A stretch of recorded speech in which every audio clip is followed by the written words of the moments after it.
It's on here now. The goalkeeper's beaten, and South Africa have done Shredder Sport 2010. ሰላም ጤና ይስጥልን እንደምናላችሁ የተከበራችሁና የተወደዳችሁ የሸገር ስፖርት ዊዝ አበበ ግደይ የዩቲዩብ ቻናል ቤተሰቦቻችን በያላችሁበት እጅግ አስደሳች ጊዜን እያሳለፋችሁ እንደሆነ ተስፋ እናደርጋለን። መልካሙን ሁሉም ለናንተ እንመኛለን። ታዲያ ይህንን ሸገር ስፖርት ዊዝ አበበ ግደይ የሚለውን የዩቲዩብ ቻናላችንን ሰብስክራይብ አድርጉት፣ የደውል ምልክቱን ተጫኑትና አዳዲስ ፕሮግራሞችን ስንለቅ መልእክት ይድረሳችሁ። ላይክ በማድረግ እንዲሁም ደግሞ ሊንኩን ለሌሎች በማጋራት በተከታዮች ቁጥር እንድንበዛ የምንሰራቸው ፕሮግራሞችም ብዙ ሰዎች ጋር እንዲደርስ የምታደርጉትን ጥረት አጠናክራችሁ ቀጥሉ እንላለን። እስካሁን ላደረጋችሁልን ድጋፍ፣ እገዛ እና እኛን ለማንቃት ለሄዳችሁት ርቀት በሙሉ ምስጋናችን ትልቅ ነው። በጣም እጅግ በጣም አድርገን እናመሰግናለን። ገና ደረሰ የፈረንጆቹ፣ የእኛም ደግሞ እየቀረበ ነው። የቀረው 14 ቀን ነው። የኢትዮጵያውም ገና እንኳን አደረሳችሁ ልንባባል ትንሽ ነው የቀረን የሟሟቀን ነው። አዎ፣ ስለዚህ ገና ደረሰ። በገና ወቅት የእንግሊዝ ፕሪሚየር ሊግ የደረጃ ሰንጠረዥ መሪ መድፉ ነው አርሰናል። ስለዚህ አርሰናል የደረጃ ሰንጠረዡን እየመራ ገናን ተቀብለዋል። የገናን በዓል የሚያከብረው በመሪነት ስሜት ውስጥ ነው አልን ትናንትና። ግን በገና ወቅት የእንግሊዝ ፕሪሚየር ሊግ የደረጃ ሰንጠረዥን መምራት ከአርሰናል ከራሱ ጋር ስናነጻጽረው ብዙም የስኬት ሆኖ አልዘለቅም። ገና ላይ አንደኛ የሆነባቸው 4 አጋጣሚዎች ላይ የውድድር ዓመቱን ዋንጫ በማንሳት አላጠናቀቅም። አርሰናል በታሪኩ 4 ጊዜ ነው ገናን በአንደኝነት የጨረሰው። በ4ቱም በሌሎች ክለቦች የውድድር ዓመቱ መጨረሻ ላይ ተበልጦ ዋንጫውን ማንሳት ሳይችል ቀርቷል። ግን የሚገርመው ደግሞ አርሰናል የገናን መሪዎች ነጥቆም ደግሞ ዋንጫ በልቶም ያውቃል። እንደነጠቁት ሁሉ ነጥቋቸውም ያውቃል። እንደውም ምናልባት በእኔ እምነት በፕሪሚየር ሊጉ ታሪክ ገና ላይ ክሪስማስ ሰሞን አሁን ባለንበት ወቅት አካባቢ በሰፊ የነጥብ ልዩነት ሲመራን የነበረ ክለብ የውድድር ዓመቱ መጨረሻ ላይ ቀድሞ ዋንጫ በመብላት አርሰናልን የሚያክል ታሪክ ያለው ክለብም የለም። እውነት ነው። ይሄም ገናን መርቶ መጨረሻውን አሳምሮ አያውቅም። እውነት ነው። መንጠቅስ እንደ አርሰናል ነው የሚያስብል ምርጥ አነጣጠቅም ደግሞ የነጠቀው፣ ጉድ የሚያስብል አነጣጠቅም የነጠቀው ደግሞ አርሰናል። ሁሉንም እናያለን፣ ሁሉንም እናነሳለን። አርሰናል እንግዲህ ይህንን ካነሳን የክሪስማስ ዕለትን በደረጃ ሰንጠረዡ አናት ላይ ሆኖ ያሳልፋል። ወልቭስ ደግሞ የዛፉ መጨረሻ ነው፣ ውራ ነው። አሁን እኛ ዋናው ጉዳያችን በዋንጫ ፉክክሩ ላይ በዚህ ወቅት አንደኛ መሆን ምን ፋይዳ አለው፣ ምን ትርጉም አለው የሚለውን የምናይበት ስለሆነ እዛ ላይ ትኩረት እናድርግ። የእንግሊዝ ፕሪሚየር ሊግ እስካሁን ድረስ 33 የውድድር ዓመታትን አሳልፈዋል። በእነዚህ ባለፉት 33 የውድድር ዓመታት የፕሪሚየር ሊጉ የክሪስማስ አንደኛ ከሆኑት ውስጥ 17ቱ ናቸው ዋንጫው ማሸነፍ የቻሉት። የገናም አንደኛ ሆነው የውድድር ዓመቱ መጨረሻም አንደኛ ሆነው የጨረሱት 17ቱ ናቸው። 33 ነው የውድድር ዓመቱ፣ 17ቱ ነው እንደዛ ማድረግ የቻሉት ካልን 16ቱ አልቻሉም እያልን ነው። ስለዚህ በመቻልና ባለመቻል መካከል ያለው ልዩነት የአንድ ክለብ ነው፣ የአንድ ሻምፒዮንነት ጉዳይ ብቻ። እኩል ለመሆን ነው መልሽ 17ቱ ገናም ላይ አንደኛ፣ የውድድር ዓመቱ መጨረሻም ላይ አንደኛ ሆነዋል ወይም ዋንጫውን አሸንፈዋል። አንዳንዶቹ የውድድር ዓመቱ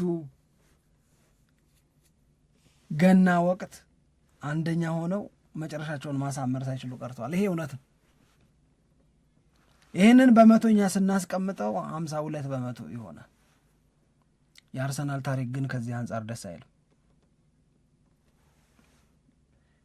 አሁን ቀጥሎ መጠራልሽ ክለቦች የገናን ወቅት በአንደኝነት አሳልፈው መጨረሻቸውን በማሳመርና ባለማሳመር ያላቸውን ሪከርድ የሚያሳይ መረጃ ነው። ማንቸስተር ዩናይትድ በእንግሊዝ ፕሪሚየር ሊግ ታሪክ 7 ጊዜ ገናን በአንደኝነት አሳልፏል። ከ7ቱ በ5ቱ ዋንጫ በላ፣ በ2ቱ አልቻለም፣ ተነጥቋል። ይሄ ማለት ማንቸስተር ዩናይትድ የገና አንደኛ ሲሆን 71% ዋንጫውንም የመውሰድ እድል አለው የሚለውን ያሳያል። ሊቨርፑል ልክ እንደ ማንቸስተር ዩናይትድ ሁሉ 7 ጊዜ የገናን ወቅት በአንደኝነት አክብሯል። አንደኛው ነው። 2ቱም ብቻ ነው ግን ዋንጫ በልቶ የጨረሳቸው 29% ብቻ ማለት ነው። 71% ፉርሽ ነው። የሊቨርፑል በጣም ብዙ ነው። ቼልሲ 5 ጊዜ የገና አንደኛ ሆኖ ያውቃል። አንደኛ የሆነባቸውን 5 የገና ወቅቶች 5ቱንም ዋንጫ በልቶባቸዋል። 100%። አርሰናል 4 ጊዜ የገና አንደኛ ሆኗል። አንዴም ዋንጫ በልቶ አያውቅም። 0%። ማንቸስተር ሲቲ 3 ጊዜ ገናን በአንደኝነት አክብረዋል። በ3ቱም አጋጣሚዎች ዋንጫ በልተዋል። 100%። ኒውካስል ዩናይትድ 2 ጊዜ የገና አንደኛ ነው። ምንም ዋንጫ በልቶ አያውቅም። ሌላ 0%። ብላክበርን ሮቨርስ ገናን በአንደኝነት ያከበረው አንዴ ነው። እሷንም ዋንጫ በልቶባታል። 100%። ሌስተር ሲቲ ገና ላይም አንደኛ ነው። የውድድር ዓመቱ መጨረሻም ላይ አንደኛ ነው። ሌስተር ሲቲ 100%። አስቶን ቪላ፣ ሊድስ፣ ኖርዊች እነዚህ ሁሉ ገናን አንድ ጊዜ በደረጃ ሰንጠረዥ መሪነት አሳልፈዋል። 3ቱም ግን ዋንጫ አልበሉ። ስለዚህ የገና መሪ ሆነው ዋንጫ ሳይበሉ በመቅረት አርሰናል፣ ኒውካስል፣ አስቶን ቪላ፣ ሊድስ ዩናይትድ፣ ኖርዊች ሲቲ ነው ታሪክ ያላቸው። ከእነዚህ ሁሉ ግን አርሰናል 4 የገና አንደኛ ቢሆንም አንዴም ግን ዋንጫ ማሸነፍ አልቻለም። ብዙ ጊዜ አንድ እውነት ነው። ብዙ ጊዜ በገና ሰሞን ወይም የገና ጊዜ መሪ ሆኖ ዋንጫ ያላነሳው አርሰናል ነው ማለት ነው በሌላ አገላለጽ። ምንም ጥያቄ። ስለዚህ ይሄንን ነገር እናንሳ። መድፈኞቹ በአርቴታ አሰልጣኝነት ዘመን 2 ጊዜ ነው የገና አንደኛ የሆኑት። በ2ቱም ግን ዋንጫ አልበሉም። በ2ቱም ደግሞ በማንቸስተር ሲቲ ነው ብልጫ የተወሰደባቸው።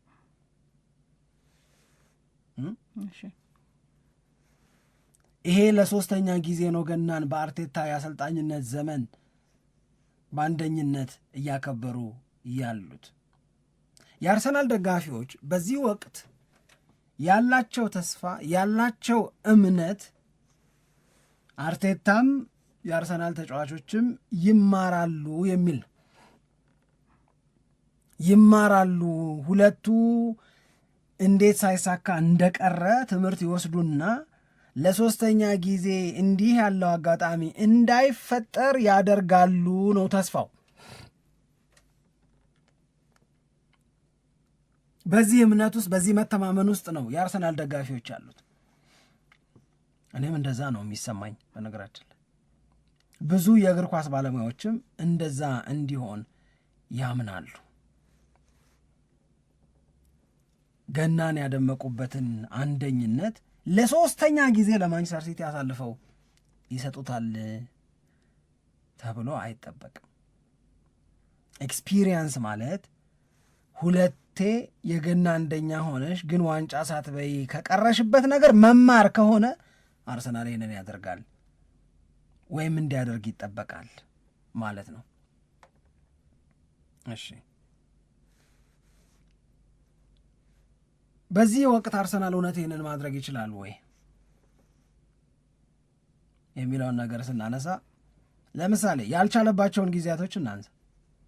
አንድ በ2002-2003 የውድድር ዓመት የገና አንደኛ ነው። አንደኛ ሲሆን 19 ጨዋታ ተጫውቶ 39 ነጥብ ነበር የሰበሰበው። ተከታዩ የነበረው ማንቸስተር ዩናይትድ ነው። አርሰናል በ2 ነጥብ ብቻ ነበር የሚበልጠው ልክ እንዳሁኑ። አሁን አንደኛ ማን ነው? አርሰናል። ሁለተኛ ማን ነው? ማንቸስተር ሲቲ። በሁለቱ መካከል ስንት ነጥብ አለ? 2። ያኔም በ2002-2003 እንደዚሁ ነበረ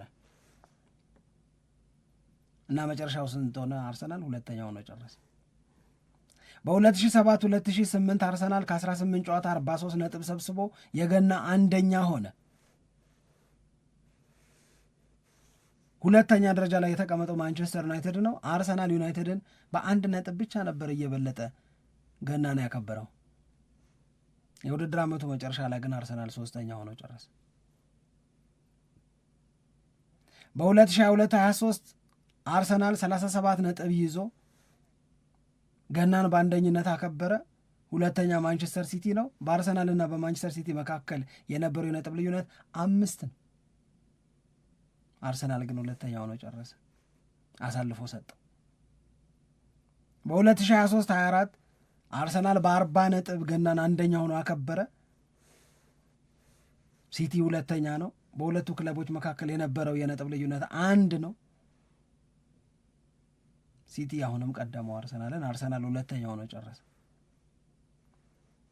የዘንድሮ የውድድር ዓመት አርሰናል 39 ነጥብ ሰብስቧል። በ2 ነጥብ ልዩነት ማንቸስተር ሲቲን ይበልጣል። መጨረሻው ምን ይሆናል? የሁላችንም ጉጉት፣ የሁላችንም ጥያቄ ነው። አርሰናል ካለፉት አጋጣሚዎች ይማራል ወይስ ማንቸስተር ሲቲ እንደ ልማዱ ይቀጥላል በመንጠቅ የሚለው ነገር አለ።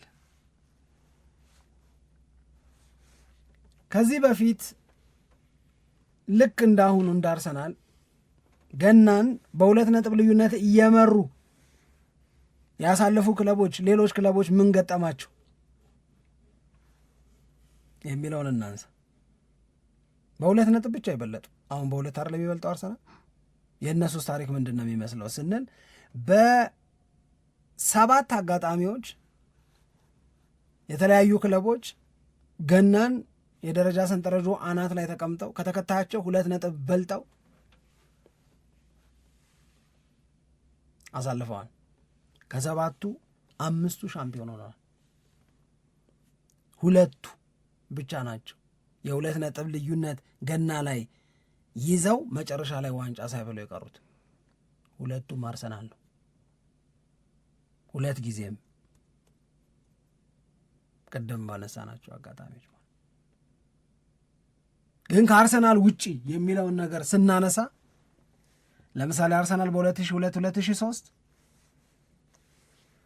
ዋንጫ ያላነሳበት በ2 ነጥብ እየመራ ሊድስ ዩናይትድ በ1999-2000 የውድድር ዓመት በ2 ነጥብ እየመራ ዋንጫ ያላነሳበት፣ ሌሎቹ ግን በሙሉ ብላክበርን፣ ማን ዩናይትድ፣ ማን ሲቲ፣ ሌስተር ሲቲ በ2 ነጥብ ልዩነት ገናን በደረጃ ሰንጠረዡ አናት ላይ እየመሩ አሳልፈው መጨረሻቸውን ማሳመር ችለዋል። ይህንን እየተከተለ የሚያድነውን ታሪክ አርሰናል ዘንድሮ ማስተካከል መቻል አለበት ነው። አንድ በጣም የሚገርመኝን ምናልባትም በመደነቅ ሊታሰብ የሚገባውን ነገር ስናነሳ ይህንን አሁን የምነግርሽን ታሪክ የሰራው አርሰናል የሰራው የሚገርመው ታሪክ ዋንጫ ካሸነፈባቸው የውድድር ዓመቶች መካከል አንደኛው 1997-98 የውድድር ዓመት ይመስለኛል።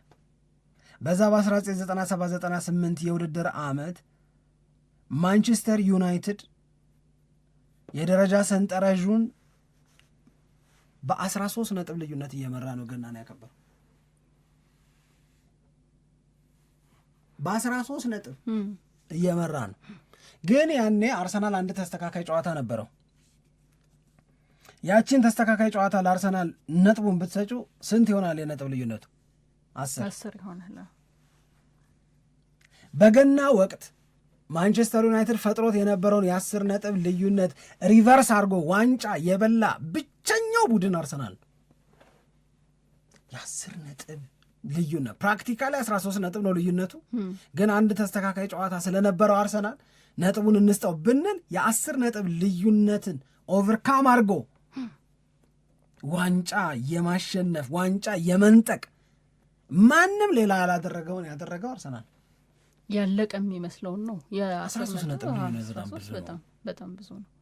አሁን ዝም ብለን ብናስበው አሁን ያን አይነት የነጥብ ልዩነት በአንደኛና በሁለተኛ ደረጃ ላይ ባሉት መካከል ቢኖር አልቋል ተብሎ የሚነገርበት ይመስለኛል። እንደዛ አይነት የሀሳብ እንድትሰጥ የሚያደፋፍር ነገር ነው የነጥቡ ልዩነቱ። በሌላ መንገድ ላስረዳሽ፣ አሁን ያልሽው አንቺ ስትይ ኢንስፓየርድ የሆንኩበትን በሌላ መንገድ ላስረዳሽ።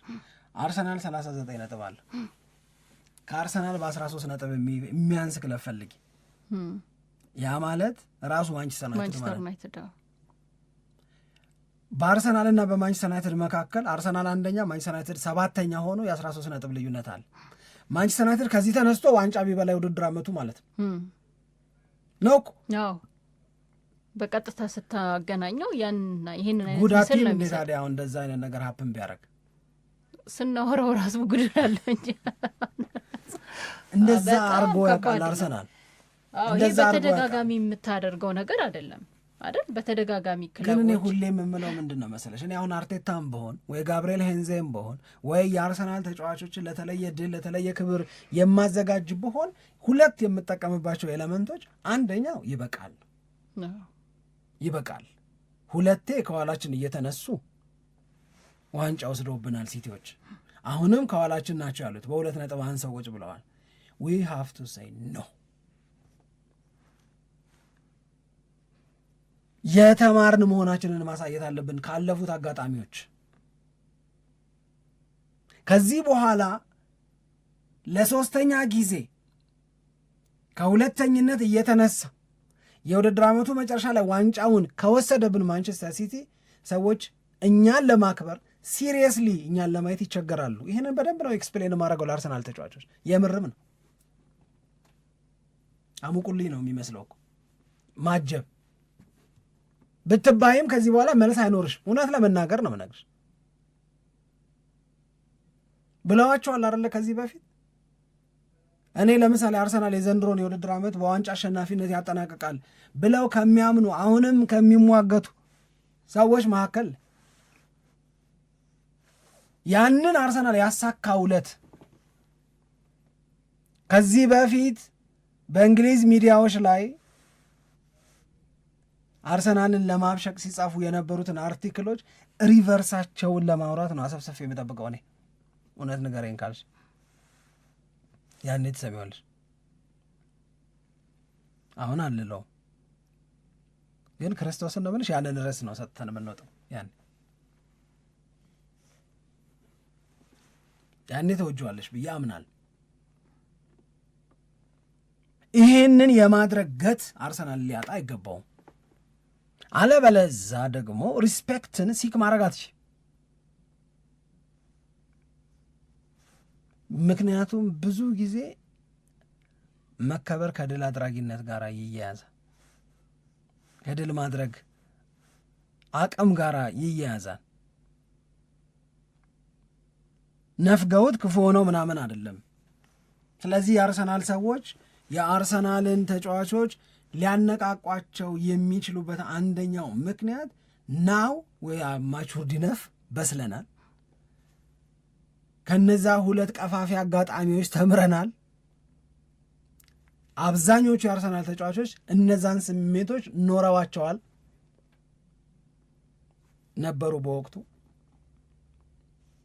መራራ ነው ስሜቱ፣ ደግሞ መኖር አይገባቸውምም አይፈልጉምም። በዚህ ልታነቂያቸው ይገባል። ሁለተኛው መነገር ያለበት እዚህ ቤት የተሰሩ ታላላቅ ገድሎች አሉ። አርሰናል ቤት ታላላቅ የክብር ጊዜዎች አሉ። ከነዚህ የክብር ጊዜዎች መካከል አንዱ ቅድም የጠቀስኩልሽ ማንቸስተር ዩናይትድ በ13 ነጥብ ልዩነት እየመራ እንኳን ተስፋ አልተቆረጠም። ሌላ አይደለም ምሳሌ መውሰድ ያለብሽ እኛ አርሰናሎች ብለሽ ማስረዳት ያለብሽ በ13 ነጥብ እየመራን የነበረውን ማንቸስተር ዩናይትድን አሳደን ይዘን የውድድር ዓመቱ ሻምፒዮን ሆነን በክብር ዋንጫ ተቀብለን እናውቃለን። ደረሱብን ብሎ የሚያስፈራ ምንም ነገር የለም ነው። ደረሱብኝ ብሎ የሚያስፈራ ምንም ነገር የለም። አሁንም 19ኙ ክለቦች ቀና ብለው የሚያዩት አርሰናልን በኤችአይቪ ኤድስ ዙሪያ የተዘፈነው ዘፈን ላይ ያለው ግጥም ሳይገሉሽ ቀድመሽ የምትሞቹ ለምንድን ነው የሚለው ፈሪ ነው ሳይገሉት ቀድሞ የሚሞተው የሚላለን ግደሉሽ እንጂ የዘንድሮ ደግሞ በጣም የተለየ ያደርገዋል ብዬ ነው የማስበው። በተለይ በፊት ከነበሩት ልማዶች፣ ሀሳቦች ለመላቀቅ በቂ የሆነ ነገር አለ። አሁን ማን ነው አርሰናልን በጣም ሊገዳደርና ሊፈትን የሚችለው የሚለውን ከዚህ በፊት ስናወራ እኮ በቃ እንደው ሲቲ ይሻላል ቼልሲ ምናምን ነው እንጂ የምንለው በአርሰናል ደረጃ እያስቀመጥናቸው አልነበረም። ስፔሻሊ ከቼልሲ ጨዋታው በኋላ ነው ስለ አርሰናል የተለያዩ በቃ የስጋትም ኔጌቲቭ የሆኑ ነገሮችም መነሳት የጀመሩት እንጂ ከዛ በፊት በነበረው የሜዳ ላይ ፐርፎርማንስ ጨዋታዎችን የማሸነፍ አቅም የሚታየው ነገር በሙሉ በጣም ማቾር ያደረገ አርሰናል እንደሆነ ነው ስናነሳም የነበረው እና እንደውም አንተ በተደጋጋሚ የምትለው በቃ የሚመጣጠን አይነት ጎብዝና አይደለም በአርሰናል እና በሌሎቹ ክለቦች መካከል እያየን የነበረው የሚል ነው እና ይህንን ነገር በጣም ማጉላት ያስፈልግ ነበር ብዬ ነው እኔ የማምነው። አሁን አርሰናል በዚህ አይነት በቃ በማይደራረስ ወይም ልዩነቱ ሰፊ በሆነ የጎብዝና ደረጃ ላይ ከሆነ ከሌሎቹ ክለቦች ጋር ያለው ያንን ወደ በለጠ ድል እና ወደ በለጠ በቃ ወደ ዋንጫ ወደሚያስጠጋ ሁኔታ ማጉላት ነበረበት። አሁንም ቢሆን ሁሉም ነገር ተጠናቋል አልቋል የሚል አስተያየት ለመስጠት ሳይሆን ግን የተሻሉ ድሎችና አማራጮች ነበሩ። እነዛ ነገሮችን እንግዲህ ሳይጠቀምባቸው ቀርቶ እዚህ ተደርሷል። አሁንም ቢሆን 2 ነጥብ አለ። ይህንን የ2 ነጥብ ልዩነት አስጠብቆ መቀጠል ይቻላል። የራስን ጨዋታ እስካሸነፉ ድረስ ምንም የሚመጣ ነገር የለም። የኔ ሀሳብ ግን እንደሱ አይደለም። የኔ ሀሳብ አርሰናል በሚቀጥለው ጨዋታ በብራይተን ነጥብ ጥሎ ወይ ተሸንፎ፣ ማንቸስተር ሲቲ ደግሞ ተጋጣሚው ኖቲንግሃም ፎረስትን አሸንፎ የደረጃ ሰንጠረዥ መሪነቱን ቢነጥቀውም እንኳን አያልቅምም አላለቀምም አርሰናል አሳደው የሚይዙት ብቻ ሳይሆን አሳደው የሚይዝም ነው እኔ የምለው። ሁለቷን ስለማስጠበቅ አይደለም።